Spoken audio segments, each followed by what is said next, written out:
بزرگ ناراض تو نہیں ہو جائیں گے داڑھی کی بات چھیڑنے سے؟ چلو ہو جائے جو پھر کیے، گالتے صحیح ہے نا۔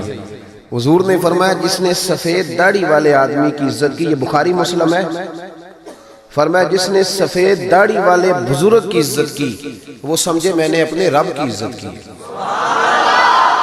اتنے بڑے لفظ بیان کر دی۔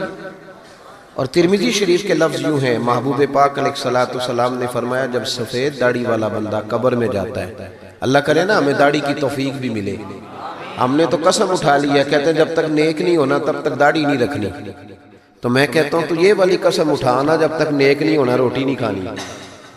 تو نے داڑھی پہ قسم کھا لیا بھائی، حالانکہ بندہ داڑھی رکھ کے نیک ہو جاتا ہے، داڑھی رکھتا ہے تو نیکیاں بہت سارے گناہوں سے بچتا ہے، اس کی داڑھی اسے بچاتی ہے۔ تو حضور عزت دینے آئے، نبی پاک علیہ السلام، عام مومن کی بات ہو رہی ہے، اس میں کوئی حد نہیں، مفتی ہو، پیر ہو، صوفی ہو، درویش ہو، عالم فاضل ہو، حافظ قاری، عام مومن۔ فرمایا سفید داڑھی والا مومن جب قبر میں جاتا ہے تو رب کریم فرشتوں سے فرماتا ہے اسے عذاب نہ دینا، میرے محبوب کی سنت وہ بھی سفید لے کے آیا، مجھے حیات دیا، اسے عذاب دینا۔ انسانوں میں کمیاں بھی ہوتی ہیں، خوبیاں بھی ہوتی ہیں، لیکن آپ ادھر دیکھیں نبی پاک صلی اللہ علیہ وسلم نے کبھی کسی کی کمزوری کا ذکر نہیں فرمایا۔ ابو جہل شراب پیتا تھا، سارے زمانے کو پتا ہے۔ قبیلہ بنو آراش کا ایک شخص اس زمانے میں نبی پاک کے پاس اس کی شکایت لے کے آیا جب اسلام پر غربت تھی۔ اس زمانے میں ابو جہل اس کا مال دبا گیا اور حضور نے لے کے دیا، وہ ایک تفصیل ہے چونکہ موضوع نہیں، ادھر نہیں جاتا، لیکن نبی پاک علیہ السلام نے کبھی یہ نہیں کہا کہ یہ ڈاکے مارتا ہے، حالانکہ وہ مارتا تھا، وہ غریبوں کا مال لوٹتا تھا، لیکن حضور علیہ السلام نے کبھی یہ بات ارشاد، اس کو ہدایت کی بات کہی، اس کو درس دیا۔ ہمارے ہاں تبلیغ، حضور اس کو تبلیغ کرتے تھے، اس پر تنقید نہیں کرتے تھے، ہم کسی کو تبلیغ نہیں کرتے، اس پر تنقید کرتے۔ حالانکہ ابو جہل حضور کی ذاتی زندگی پر اعتراض کرتا تھا، معاذ اللہ، وہ کہتا تھا جادوگر ہیں، کاہن ہیں، معاذ اللہ تعالیٰ یہ حکمرانی کرنا چاہتے ہیں، یہ سردار، یہ ساری باتیں وہ کرتا تھا، لیکن حضور نے کبھی اس کی ذاتی زندگی پر اتر کر کوئی بات، آپ دیکھیں ذرا تلاش کریں، آپ جتنی بھی حدیثیں آپ پڑھتے جائیں گے نا اس میں آپ کو یہ ملے گا کہ نبی پاک نے کبھی اس کو عزت دی، کبھی اس کو عزت دی، کبھی اس کو عزت دی، لیکن کبھی کسی شخص کی کوتاہی حضور نے بیان، کبھی کسی شخص کے بارے میں یہ رویہ، حضور عزتیں دینے آئے، دنیا عزتیں دینے آئے۔ بتائیے حضرت ابوبکر صدیق کو حضور علیہ السلام نے صدیق اکبر کہا، لقب دیا، حضرت عمر بھی تو سچ ہی بولتے تھے نا، جناب عثمان بھی تو سچ ہی بولتے تھے نا، حضرت سیدنا مولا علی بھی بولیے، لیکن ان کے اندر وہ خوبی زیادہ پائی جاتی تھی تو نبی پاک علیہ السلام نے انہیں صدیق کہا۔ جناب عمر فاروق اگر حق اور باطل کی بات کرتے تھے تو باتیں حضرت ابوبکر بھی سچی کرتے تھے، لیکن حضور نے انہیں فاروق اعظم کہہ کے عزت دی، حضرت عثمان غنی کو پیکر شرم و حیا کہہ کے نبی پاک نے عزت دی، جناب علی کو اسد اللہ کہہ کے حضور نے عزت دی۔ بہت سارے لوگ ایسے ہیں، جب ہم کتابیں دیکھتے ہیں تو کچھ ایسی چیزیں ملتی ہیں، کچھ جگہوں پہ ایسی چیزیں ملتی ہیں جن کا ذکر ہو سکتا تھا، لیکن نبی پاک علیہ السلام نے کبھی ان کا ذکر، بلکہ عجیب روایت لکھی ہے امام یوسف صالحی نے سبل الہدی والرشاد میں، اکرمہ بن ابو جہل کا بیٹا۔ یہاں تو اللہ تعالیٰ خیر فرمائے، دادی کا ظلم نہیں لوگ بھولتے، پردادی کا۔ بیبیاں کہتی ہیں تہاڈی دادی جو کرتی تھی کدی تانوں دسا نا، بھائی وہ تو اب چلی گئی بیچاری، اب تو کوئی فائدہ نہیں بتانے کا، بات ختم ہو گئی، ہم بھولنے کو تیار، بلکہ ہم یہ کرتے ہیں کہ پنچایت میں کبھی کسی چودھری کے پریشر پہ آ کے صلح کر لیتے ہیں پر معافی نہیں دیتے، کرتے یہ ہیں کہ صلح کر لو، پھر جب کبھی میرے قابو آئے گا تو پھر دیکھ لیں گے اس کا کیا کرنا ہے۔ نبی پاک صلی اللہ علیہ وسلم کے ساتھ جو کچھ ابو جہل نے کیا حضور نے اس کا ذکر فرمایا، فرمایا فرعون بھی بڑا ظالم تھا پر یہ جو میرا فرعون ہے یہ اس سے بھی سخت ہے۔ فرعون سے سخت کہا ابو جہل کو، لیکن جب اکرمہ بن ابو جہل نے کہا نا میں کلمہ پڑھنا چاہتا ہوں، ناراض نہ ہونا، ہم عزت نہیں دے پا رہے، جو 99 خوبیاں ہیں لوگوں کی وہ چھپ جاتی ہیں پر ایک خامی ساری دنیا دیکھتی ہے، یہ ہمارے اندر کی وہ کمزوری ہے جس نے ہمارے علماء اور مشائخ اور بزرگوں تک کو معاشرے کے اندر بدنام کر دیا ہے۔ ہم نے وہ ایک خامی تو دیکھی پر اس شخص کی ساری زندگی کی خوبیاں چھوڑ دی، تیری نظر ایک خامی پہ گئی ہے۔ اس کا مطلب ہے تیرا اس مکھی سے تعلق ہے جو صرف گند پہ بیٹھتی ہے، پھول اسے نظر ہی نہیں آتا۔ ہماری ہر محفل میں جب کوتاہیاں ڈسکس ہوں گی تو پھر دنیا میں اچھا کون بچے گا؟ رسول کریم عزت دینے آئے، سنو اور یاد رکھو، اکرمہ بن ابو جہل کے بیٹے کلمہ پڑھنے آ رہے ہیں۔ میرے قریب رسول حضرت ابو بکر صدیق فرماتے ہیں میں اس دن اتنا رویا کہ میری داڑھی آنسوں سے بھر گئی۔ نبی کریم فرمانے لگے بھئی مجھے خبر ملی ہے کہ اکرمہ کلمہ پڑھنے آ رہا ہے، آؤ ذرا سارے بیٹھو میری بات سنو، حضور حکم کریں۔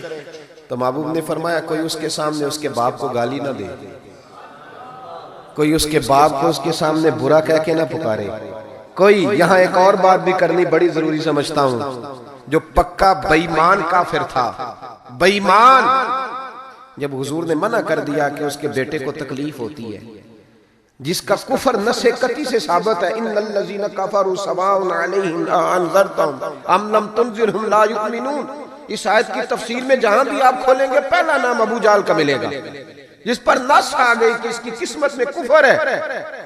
جب وہاں حضور نے فرمایا باپ کو کافر نہ کہنا، بیٹے کو تکلیف ہوگی، تو بتا جب تو حضرت عبداللہ اور سیدہ آمنہ کے بارے میں بات کرتا ہے تو حضور کے دل کو تکلیف نہیں ہوتی؟ شرم نہیں آتی لوگوں کو؟ حیا نہیں آتی؟ حضور کا دل دکھاتے؟ اور دیکھیں عبداللہ کا معنی اللہ کا بندہ ہے، اور جو آمنہ نام ہے اس نام کا حسن تو دیکھیں، ہو درود تجھ پہ بھی آمنہ اور تیرے لال پر بھی سلام ہو، تو تھوڑا آپ بھی پہچانا کریں، جو تیری اماں کو برا کہے تو سلام نہیں لیتا، اور جو نبی پاک کی اماں کے بارے میں بات کہتا ہے تو کہتا ہے مولوی صاحب رال مل کے رہنا چاہیے۔ عجیب بات ہے نا تیری، اس بندے سے سلام لینے، اس سے گلا ملا لے جس کے سینے میں نبی پاک کے والدین کے بارے میں بغض چھپا ہوا، اس شخص سے سینہ ملائے۔ تھوڑا سا سوچا کریں ہمارا کسی سے جائیداد کا کیا رٹا ہے۔ تو یاد رکھیں اکرمہ جب آ رہے تھے تو نبی کریم علیہ السلام نے فرمایا کوئی اسے اس کے باپ کو اس کے سامنے برا نہ کہے۔ حضرت ابو بکر صدیق کہتے ہیں پھر حضور نے فرمایا کوئی اس کے باپ کا کفر نہ گنوائے، کوئی اس کی زیادتیوں کا ذکر نہ کرے، کوئی اس کے بارے میں کوئی آیت نہ پڑھے، کوئی میرا قول نہ دہرائے۔ حضرت سیدنا ابو بکر صدیق فرماتے ہیں میں رونے لگا تو مجھ سے حضرت ابو دردہ کہنے لگے آپ کیوں رو رہے ہیں؟ تو میں نے کہا میں رو رہا ہوں محبوب کی رحمت للعالمین پہ کہ محبوب یہ کس کے استقبال کی تیاریاں کرا رہے ہیں، انہوں نے ساری زندگی تکلیف دی، کن کے استقبال؟ خدا را ساری۔ اب یقین کریں آپ بیٹھ جائیں کسی مجلس میں، ناراض نہ ہونا، علماء اور نیک لوگوں کی بات نہیں کرتا، اپنی اور آپ کی کر رہا ہوں، ہم کسی محفل میں بیٹھ جائیں نا، ہم نے اب گناہوں کے نام بدل لیے ہیں، جھوٹ کا نام ہم نے بہانہ رکھا ہے، میں بہانہ کر چڑھیا سے، حالانکہ سچی بات کیا ہے؟ جھوٹ بولا۔ اور یہ غیبت کا نام ہم نے بدل کے گپ شپ رکھا ہے، تھوڑی دیر گپ شپ کریں۔ وہ گپ شپ کیا ہے؟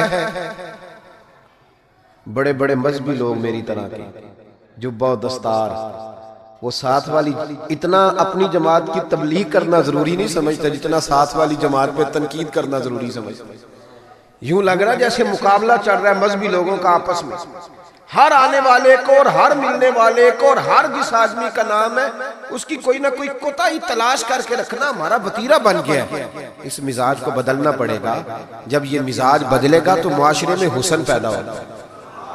میری طرح جو آدمی بھی تھوڑا سا ممبر پہ بیٹھنے لگتا ہے وہ کہتا ہے میں ہی دین کا کام کر رہا ہوں، جو جماعت بھی کام شروع کرتی ہے کہتے ہیں صرف ہم نے کیا۔ بھئی تم نے کیا تو تم سے پہلے غیر مسلم تھے سارے، تمہیں کیسے پتا چلا یہ دین ہے؟ تھوڑا تھوڑا نرمی پیدا کریں، رویوں کو ٹھنڈا کریں، اپنے ماحول کے اندر وہ حسن پیدا کریں۔ رسول پاک دنیا میں عزت دینے آئے۔ کنز الامال کی حدیث سنیں، حضرت عائشہ صدیقہ رضی اللہ تعالیٰ عنہ حدیث کی راوی ہیں، کہتے ہیں میں بیٹھی تھی حضور کی بارگاہ میں، دوپہر کا وقت حضور کے کیلولا کا وقت ہوتا تھا، اس وقت صحابہ نہیں آتے تھے، حضور دوپہر کو تھوڑا آرام کرتے۔ اب تو ہم بڑے بہادر ہیں نا، بالخصوص محفلوں کے لوگ بڑے بہادر ہیں، بڑے دلیر لوگ ہیں، 3 بجے سو کے بھی فجر جماعت سے پڑھ لیتے ہیں، یہ دلیری ہے نا جی۔ حالانکہ بڑا مشکل ہوتا ہے 1-2 بجے سو کے سویرے فجر کی نماز ہے، لیکن میں دلیر سمجھتا ہوں کہ جو بندہ 2 بجے سوئے پھر فجر پڑھ لے، یہ اس کی دلیری ہے۔ یا پھر شب زندہ دار ہوتے ہوں گے، ساری رات جاگتے ہوں گے، یہی ہو سکتا ہے۔ نبی کریم علیہ السلام عشاء کے بعد سو جاتے تھے اور پسند کرتے تھے عشاء کے بعد سونا۔ فجر میں حضور تہجد کے وقت بیدار ہوتے تھے، اور تہجد پڑھنا حضور کی دائمہ اور متواترہ سنت ہے۔ دعا کرو میلاد کی محفلوں میں تہجد کے فضائل بھی بیان ہونے شروع ہو جائیں، آمین تو کہہ دو۔ یہ بھی نبی پاک کی سنت ہے، مٹھائی کھانا صرف حضور کی سنت نہیں، تہجد کی نماز دائمہ متواترہ سنت ہے نبی پاک علیہ السلام، ہمیشہ پڑھی نبی کریم۔ تو صبح جلدی اٹھ جاتے تھے۔ اب نیند کی وہ جو کمی انسانی طبیعت میں رہ جاتی ہے، اس کے لیے امت کے لیے اسوہ چھوڑنے کے لیے حضور دوپہر کو آرام کرتے ہیں۔ حضرت عائشہ صدیقہ رضی اللہ تعالیٰ عنہ فرماتی ہیں اس وقت بالعموم صحابہ نہیں ملنے آیا کرتے۔ سمجھ آ رہی ہے میری باتوں؟ صحابہ اس وقت ملنے نہیں آتے تھے، ان کو پتا تھا یہ حضور کے آرام کا وقت ہے۔ کہتے ہیں ایک بوڑھی خاتون ایک دن آ گئی دوپہر کو، عام روٹین میں لوگ نہیں آتے تھے، وہ آئی، اس کے ہاتھ میں چھڑی تھی، لاٹھی پکڑی تھی، اس نے دروازے پہ دستک دی۔ جب میں نے پوچھا کون ہے تو وہ عورت بولی، توجہ کرنا بات، حضور آرام کر رہے تھے، کہتے ہیں وہ عورت جب بولی نا، اللہ کے محبوب چارپائی پہ اٹھ کے بیٹھ گئے، اس کی آواز کانوں سے ٹکرائی، حضور اٹھ کے بیٹھ گئے۔ دروازہ کھولا، وہ خاتون اندر آئی تو بڑی دنیا آتی تھی، پر جس انداز میں نبی پاک نے اس کا استقبال کیا ایسا کم ہوتا۔ حضور کھڑے ہو گئے، پھر محبوب پاک نے بٹھایا، پھر حضور علیہ السلام کی میں آنکھوں کا حسن اور روشنی دیکھ کے اندازہ کر رہی تھی کہ اس کے آنے سے حضور بڑے ہی زیادہ خوش ہیں، نبی پاک بڑے خوش ہیں۔ اللہ کے محبوب نے کھجوریں دی، سرکہ دیا، دیر تک حضور ان کی باتیں سنتے رہے۔ حضرت عائشہ صدیقہ کہتی ہے محب ہو کے محبوب نے، کنز المال میں حدیث موجود ہے، محب ہو کے محبوب نے باتیں سنی، تسلی سے باتیں سنی، خوش ہو کے سنی۔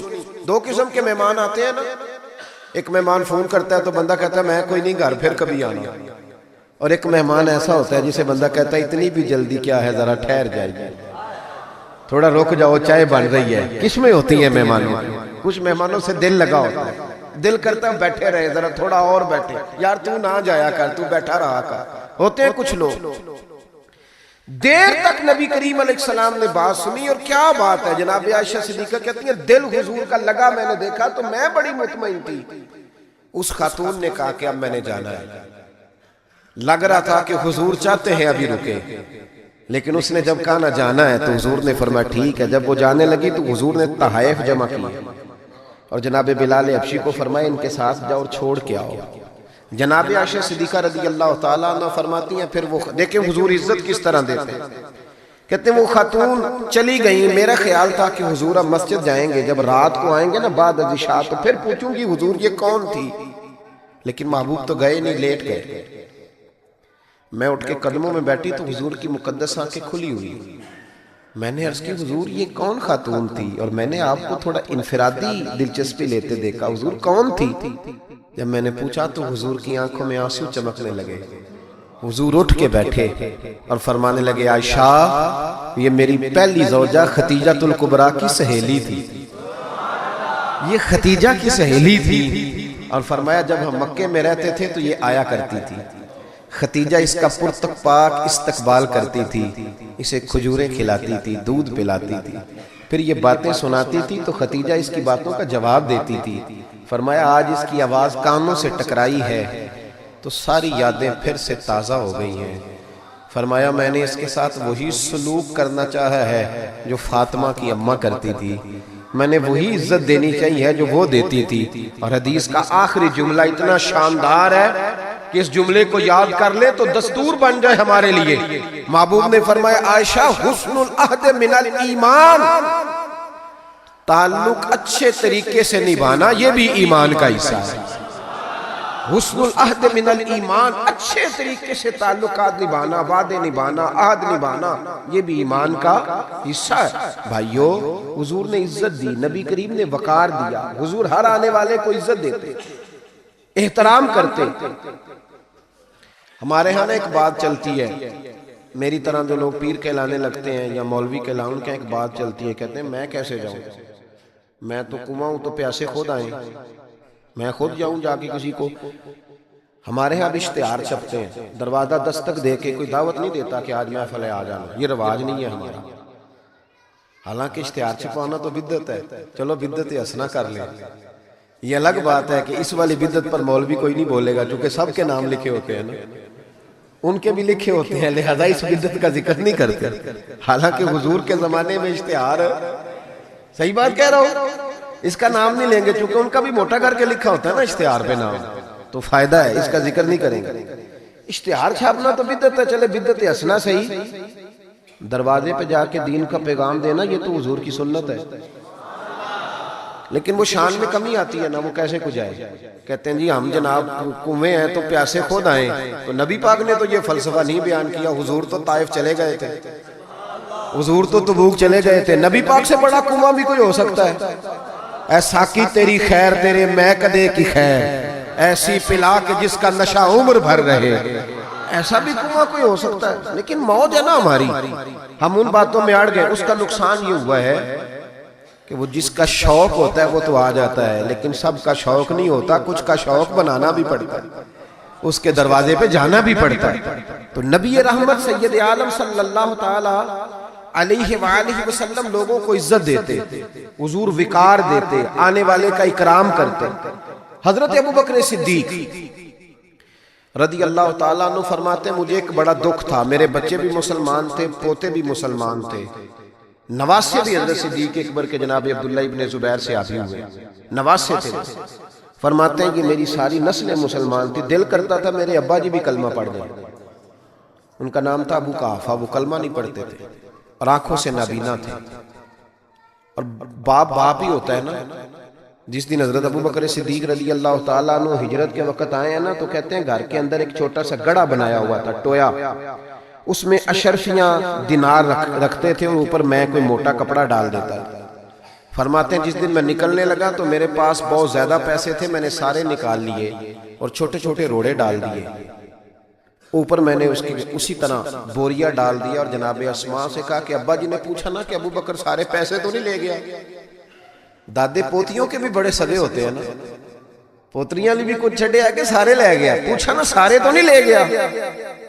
تو تم چپ رہنا، وہ خود اٹھ کے جائیں گے نا تو اوپر ہاتھ لگائیں گے تو ان کو احساس ہوگا پیسے ادھر ہی ہے۔ حکمت ہے، اتنا وہ خیال کرتے تھے لیکن کلمہ نہیں پڑھتے تھے۔ حضرت ابوبکر صدیق کہتے ہیں میرا بڑا دل کرتا تھا وہ کلمہ پڑھے۔ ایک دن وہ بول ہی پڑے ہجرت مدینہ کے بعد، کہنے لگے ابوبکر میں مان گیا ہوں تیرے رسول واقعی سچے، چل یار مجھے لے چل میں بھی مصطفیٰ کا کلمہ پڑھا۔ حضرت ابوبکر فرماتے ہیں میری تو عید بن گئی کہ میرا تو گھر بن گیا نا، اب میرے ابا جی بھی وہاں آ گئے جہاں سارا گھرانہ کھڑا تھا، کہا کلمہ پڑھنا چلو۔ کہتے میں نے اپنے والد کا ہاتھ پکڑا رہا، جس طرح پکڑا مجھے مزہ آ گیا۔ سنو اور یاد رکھنا ہمارے لیے تو مشکل ہو گیا ہے، ہم عزت لینے کے قائل ہیں، دینے کے نہیں۔ کہتے ہیں جب میں مسجد نبوی میں حضور کو لے کے آیا، اپنے والد کو لے کے آیا نا حضور کی بارگاہ میں، نبی کریم منبر پہ بیٹھے تھے، ابھی کلمہ پڑھا نہیں، پڑھنے آئے ہیں۔ کہتے ہیں حضور منبر پہ بیٹھے تھے، میں اپنے نابینا اور بوڑھے والد کو لے کے آیا، نبی کریم اٹھ کے کھڑے ہو گئے۔ کسی کو عزت دینے سے عزت بڑھتی ہے، کم نہیں ہوتی۔ کوئی عرض نہیں، کوئی عرض نہیں، اگر آپ ابا جی کے آنے پہ کھڑے ہو جائیں تو اپنے ابا جی ہیں، کوئی مسئلہ نہیں، کوئی عرض نہیں۔ اگر قاری صاحب جو مسجد کے امام ہے، چلو ہم سے تنخواہ ہی لیتے ہیں، پر قاری صاحب کو نہ دیکھو، اس منبر کو دیکھو جس منبر پر وہ بیٹھتے ہیں۔ کوئی مسئلہ نہیں بھائی، ٹھیک ہے تو چودھری صحیح، ہم تو قاری صاحب کو سوٹ بھی 27ویں کو دیتے، کیوں پلا 27ویں تے دیندے ہو نا اتنے بھی، اس واسطے کہ کدے سواں کے پار نہ لین، کیونکہ 27ویں تو بعد تے درزی پھڑدا ہی کوئی نہیں، تو کہندے ہیں ساڑھے نال دا پا لیا تے نال رل جائے گا، اس کو وہ والا نہیں دینا، 27ویں پہ دیتے۔ کس کس بات کا ذکر کیا جائے؟ عزیز دوست یاد رکھ اور سمجھ۔ اور اب تو پیروں سے بڑا شکوہ ہے، بہت سارے پیر بھی کہتے ہیں مولویاں کل کی ہے، میں کہ خدا دے بندہ جڑا مولوی ہوندا ہے او دے کول ہی تو سارا کچھ ہوندا ہے۔ انما یخشى اللہ من عبادہ العلماء، اللہ کریم فرما رہا ہے کہ جو میرے عالم بندوں میں سے عالم ہے وہ اللہ سے ڈرتے ہیں۔ تو کس قسم کی بات کر؟ بہرحال یہ عنوان نہیں، ورنہ اس پہ بات کرتا۔ نبی کریم اٹھ کے کھڑے ہوئے تو حضرت صدیق اکبر عرض کرنے لگے یا رسول اللہ میرے والد کلمہ پڑھنے آئے۔ یہ لفظ ساری زندگی یاد رکھنا، بھولنا نہ۔ عرض کی حضور ابا جی کلمہ پڑھنے آئے، توجہ ہے میری بات پر، کلمہ پڑھنے آئے ہیں۔ پتہ ہے میرے محبوب نے کیا فرمایا؟ نبی کریم فرمانے لگے ابوبکر یہ بوڑھے بھی تھے، نابینا بھی تھے، بیمار بھی تھے، اگر ان کا ارادہ بن گیا تھا تو مجھے بتاتے، میں گھر آ کے انہیں کلمہ پڑھا دیتا۔ نعرہ تکبیر، دونوں ہاتھ اٹھا کے نعرہ رسالت، تاجدار ختم نبوت، تاجدار ختم نبوت۔ اور میرے اعلیٰ حضرت فاضل بریلوی رحمت اللہ لکھا، ادھر دیکھو میری طرف، اعلیٰ حضرت نے لکھا ہے تو نبی پاک کا لباس پہن لے، رب تجھے عزت دے دے گا۔ کوئی نہیں سمجھ آئی آپ کو بات کی؟ ایک کئی منڈے پینٹ کوٹ پا کے ساڑھ سے روح پاندے ہیں، کہنے قاری صاحب تسی پڑھے کنہ ہو؟ تو عالم اگر بتائے نا کہ میں درس نظامی کیا، کہنے نہیں وہ تو ٹھیک ہے، پڑھے کنہ ہو؟ کمال ہو گئی پہ درس نظامی کے عالم سے پڑھے کنہ ہو؟ تیری نظر ہے بی اے پڑھے ہی بندہ پڑھیا ہوندہ ہے، پاہمیں وہ 6 باری سیپلیاں دے کے پاس ہویا ہوئے۔ کیا تماشا ہے؟ اس تماشے سے باہر آ نبی پاک صلی اللہ علیہ وسلم، ادھر دیکھو میری طرف، میں تو شکوہ کرتا ہوں کئی دفعہ اپنے نعت خانوں سے بھی اور نقیب سے بھی اور قاری صاحب سے، میں کہتا ہوں ساری عزت نبی پاک کے نام پہ، اور تم کہہ رہا ہے چھوٹی داڑھی میں سونا لگوں گا۔ میں کل حدیث پڑھ رہا تھا بخاری سے، حضرت ابو معمر رضی اللہ تعالیٰ عنہ نے حضرت خبیب سے پوچھا کہ نبی پاک زور اور عصر کی نمازوں میں قرات کرتے تھے؟ ادھر دیکھو میری طرف، زور اور عصر میں قرات کرتے تھے؟ حضرت خبیب کہنے لگے کرتے تھے۔ کہا آپ کو کیسے پتا ہے؟ کہنے لگے جب میں نماز پڑھتا تھا تو حضور کو چھپ چھپ کے دیکھا کرتا تھا۔ اور اگلے لفظ سنو، کہنے لگے زور اور عصر میں میں نے حضور کی داڑھی کو ہلتے دیکھا ہے۔ نبی پاک کی داڑھی کو چھوٹی ہوئے تو ہل دیئے، پوری ہوئے بوٹھتے تاں ہی ہل دیئے۔ چھوٹی داڑھی ہلتی ہوئی نظر، وہ تو تھوڑی ہلتی ہے، داڑھی نہیں ہلتی۔ تو داڑھی جو سرکار کا طریقہ ہے اس کے مطابق رکھیں، اپنی مرضی کی نہ رکھیں۔ نبی رکھ جو لی تو چھوٹی والے نے بھی لوگ کا مولوی صاحب ہی کہنا ہے، اور ویسے بھی داڑھی کا تو وزن ہی کوئی نہیں ہوتا۔ کیا ہوتا ہے؟ یہ وجود کا حصہ ہے، جسم کا حصہ ہے، حسن ہوتا ہے۔ حضرت صاحب ہمارے وزن تو نہیں ہوتا پر داڑھی کا حسن ہوتا ہے۔ سبحان اللہ۔ اعلیٰ حضرت فرماتے ہیں تو حضور کا لباس پہن لے۔ نبی پاک ایک بڑی خوبصورت بات لکھی ہے آپ نے ملفوظات میں، فرماتے ہیں اورنگزیب عالمگیر بڑا سیانہ بادشاہ تھا، فتاوی عالمگیری 500 علماء کو بٹھا کے لکھوائی اورنگزیب عالمگیری، اور ملا جیون رحمت اللہ علیہ جو تفسیرات احمدیہ جنہوں نے لکھی ہے ان کا شاگرد بھی تھا، مرید بھی تھا۔ اور حضرت ملا جیون رحمت اللہ علیہ فرماتے ہیں دیکھیں کسی کی سابقہ زندگی اور ہے، لیکن جب وہ بدلا تو پھر کیا بدلا؟ فرمانے لگے کہ ایک دن فجر کی بارش تیز ہو رہی تھی تو میں فجر کی نماز میں لیٹ ہو گیا، تو میرے دل میں اچانک خیال آیا پتہ نہیں کو مسجد میں آیا بھی ہوگا کہ نہیں آیا ہوگا، لیکن فرماتے ہیں جب میں پہنچا تو وقت کا بادشاہ اورنگزیب عالمگیر مجھ سے پہلے پہنچا ہوا، تو میں نے کہا بادشاہ تو بغیر آج سپاہیوں کے آ گیا؟ کہنے لگے میرے دل میں خیال آیا کہ کہیں اللہ کا گھر سونا نہ رہ جائے۔ سپاہی بھی نہیں چل رہے تھے کیونکہ بارش تیز تھی، یہ ذوق۔ اورنگزیب کے پاس ایک بندہ آ گیا، کہنے لگا بادشاہ میں مداری ہوں، بے روپیاں ہوں، میں روپ بدل کے دکھاؤں گا تو تجھ سے انعام لوں گا۔ اس کو اعلیٰ حضرت نے لکھا ہے اور بھی کئی لوگوں نے لکھا ہے، روپ بدل کے دکھاؤں گا تو انعام لوں گا۔ اورنگزیب کہنے لگا مجھے نہیں تو دھوکہ دے سکتا، وہ تو پاکستان کے بادشاہ نا جن کو بعد میں سمجھ آتی ہے بنا کیا ہے، کہتے پتہ ہی نہیں چلا، تحقیق کریں گے تو پتہ کریں گے، فوراً کمیٹی بن جاتی ہے، پھر وہ کمیٹی کدھر جاتی ہے یہ بھی اللہ ہی بہتر جانتا ہے، وہ کس کھاتے میں کمیٹی جاتی ہے۔ اورنگزیب عالمگیر سے کہنے لگا میں روپ بدل کے دکھاؤں گا، اگر آپ نہ پہچان سکے تو انعام لوں گا۔ اس نے کہا چلو ٹھیک ہے تجربہ کر لو، میں بڑا انعام دوں گا۔ اورنگزیب ایک دن سفر پہ نکلنے لگے جہاد پہ، تو فقیر آیا کرتے تھے بادشاہوں سے مانگنے، اس نے بھی منہ ساری مونچھیں اور داڑھی صاف کر لی اور چہرے پہ سیاہی مال لی، کپڑے پھٹے پرانے پہن لیے۔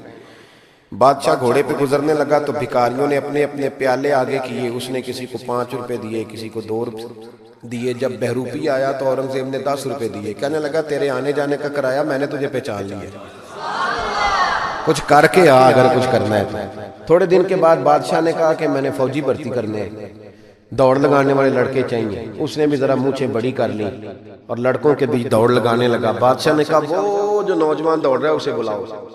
اس کو بلایا تو کہنے لگا یہ 10 روپے لے، تیرے آنے جانے کا کرایہ میں نے پہچان لیا۔ کچھ دنوں کے بعد بادشاہ نے کہا ٹیچر چاہیے بھرتی کرنے ہیں، تو اس نے بھی جناح کیپ پہن لی، سمجھ لے مثال دے رہا ہوں، اچکن شچکن شیروانی پہن لی، چھڑی پکڑ لی، مونچھیں بڑھا لی، آ گیا۔ 2-3 بندوں کا انٹرویو ہوا، اس کی باری آئی تو اورنگزیب کہنے لگے 10 روپے دے لے اور نکل جا، میں نے تجھے دلیل کیا ہے؟ حضور نے فرمایا اتقوا فراست المومن، فَإِنَّهُ يَنْظُرُ بِنُورِ اللَّهِ او کما قال نبی صلی اللہ علیہ وسلم، رواہ ترمذی۔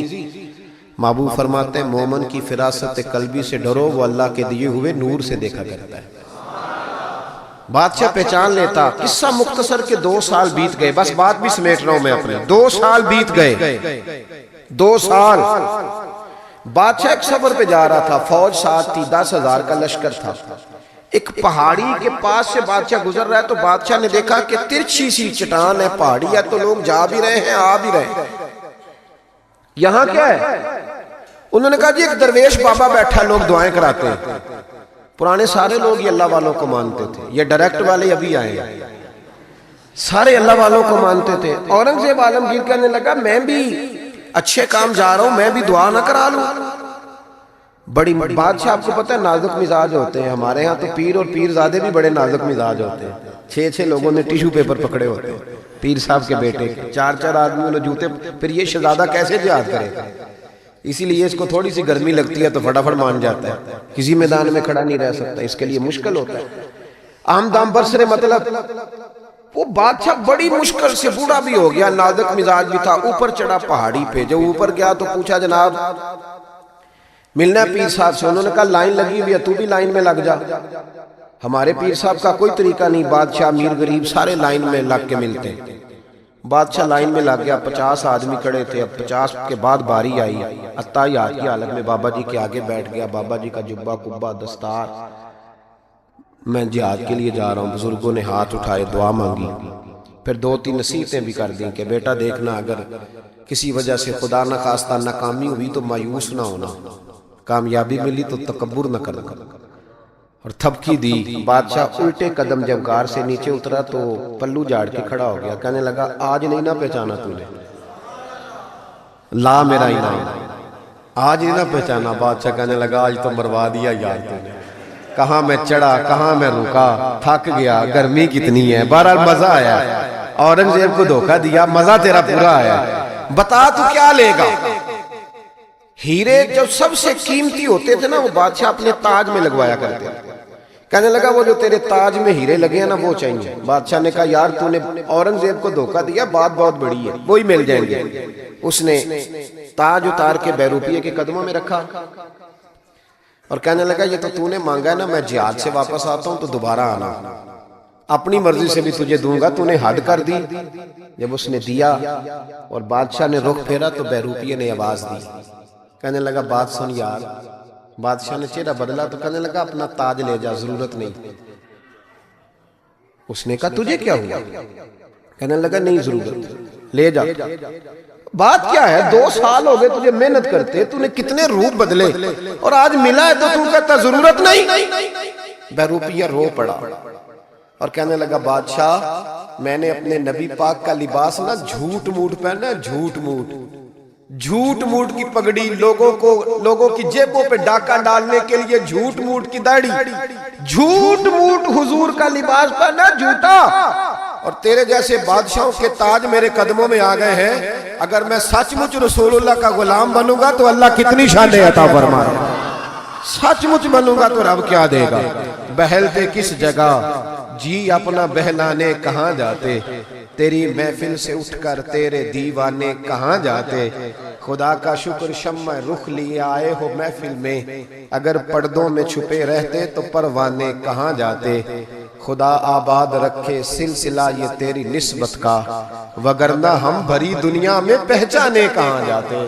اور اعلیٰ حضرت فرمانے لگے فرشتے بھی کرتے ہیں تعظیم میری، فدا ہو کہ ان پر یہ عزت ملی ہے۔ عزتیں دروازہ رسول پہ ہیں۔ باقی کوئی شخص کہتا ہے میں دولت کے بل بوتے پہ عزت حاصل کر لوں تو وہ تیری دولت کی عزت ہے، تیری ذات کی نہیں۔ جو کہتا ہے میں کرسی کے بل بوتے پہ عزت حاصل کر لوں تو میاں جب تک تو کرسی میں ہے تب تک تیری عزت ہے۔ جو شخص کہتا ہے میں کسی کے 7 لاکھ کی عزت حاصل کر لوں تو اس کی ذاتی ایک عزت ذاتی ہے، وہ کون سی جو رب رسول عطا کرتا ہے۔ اس عزت کی طرف سفر کریں، ان کے طریقے کے مطابق چلیں۔ میلاد شریف کا مہینہ آ رہا ہے، آج تو ویسے بھی 28 سفر ہے، حضرت سیدنا امام حسن رضی اللہ تعالیٰ عنہ کا یوم شہادت، ربیع الاول شریف آ رہا ہے۔ 1 ربیع الاول سے 12، ہمارے ہاں نا سب سے زیادہ کام ہوتا ہے بحث کرنے کا، بحث نہیں کرنی، کام کرنا ہے۔ جو پوچھے نا جھنڈیاں لگانی ہے کہ نہیں، ان سے کہو تو جھنڈیوں کی بات کرتا ہے، میرا تو دل کرتا ہے تاڑے